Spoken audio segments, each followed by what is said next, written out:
La ferme des animaux de George Orwell, extrait numéro 3. Son discours n'était pas fini, qu'il n'y avait plus aucun doute quant à l'issue du vote. À ce moment-là, Napoléon se leva et, jetant à Boule de Neige un regard de biais singulier, il émit un petit cri suraigu que personne ne l'avait jamais entendu émettre auparavant. À ce cri, de furieux aboiements éclatèrent au dehors et 9 énormes molosses qui portaient des colliers à clous de cuivre surgirent à l'intérieur de l'étable. Ils se ruèrent tout droit sur Boule de Neige qui n'eut que le temps de faire un bond de côté pour échapper à leur terrible mâchoire. En un instant, il avait franchi la porte et ils étaient à ses trousses. Trop abasourdis et traumatisés pour s'exprimer, les animaux se pressèrent à la porte pour assister à la poursuite. Boule de Neige filait à travers la longue pâture qui conduisait à la route. Il courait aussi vite qu'un cochon puisse courir, les chiens sur les talons. Tout à coup, il glissa et l'on fut presque certain qu'il l'avait attrapé. Mais il s'était relevé, courant plus vite encore, et voilà que les chiens gagnaient de nouveau du terrain. L'un d'eux faillit lui happer la queue de ses puissantes mâchoires, mais Boule de Neige l'esquiva de justesse. Alors, dans un suprême effort, il parvint à grignoter quelques pouces de terrain et se glissa dans un trou sous la haie.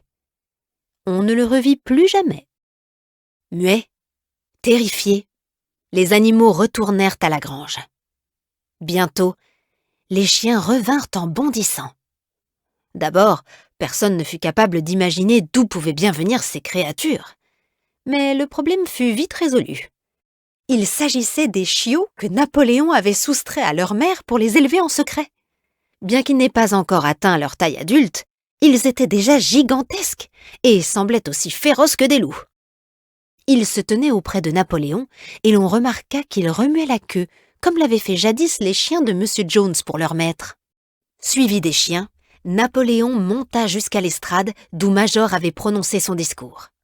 Et il annonça qu'à partir de cet instant, les assemblées du dimanche matin seraient suspendues.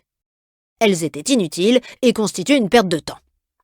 À l'avenir, les questions relatives au travail de la ferme seraient réglées par un comité spécial constitué de cochons qu'il présiderait.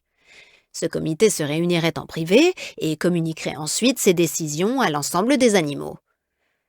Les animaux continueraient à se rassembler le dimanche matin pour saluer le drapeau, chanter « Bête d'Angleterre » et recevoir les directives de la semaine, mais il n'y aurait plus de débat.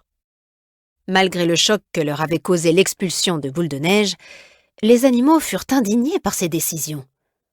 Plusieurs d'entre eux auraient protesté s'ils avaient su trouver les arguments. Même Boxer était confusément perturbé.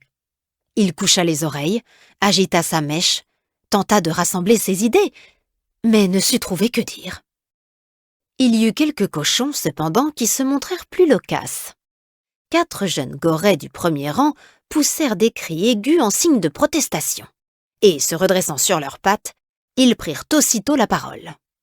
Mais tout de suite, les chiens assis autour de Napoléon émirent de sourds grognements chargés de menaces. Alors le silence s'imposa aux cochons qui reprirent leur place assise. Ensuite, ce fut le formidable bêlement des moutons qui retentit. « Vive les 4 pattes ! Mort aux 2 pattes !» et qui dura bien un quart d'heure, mettant ainsi fin à toute tentative de discussion.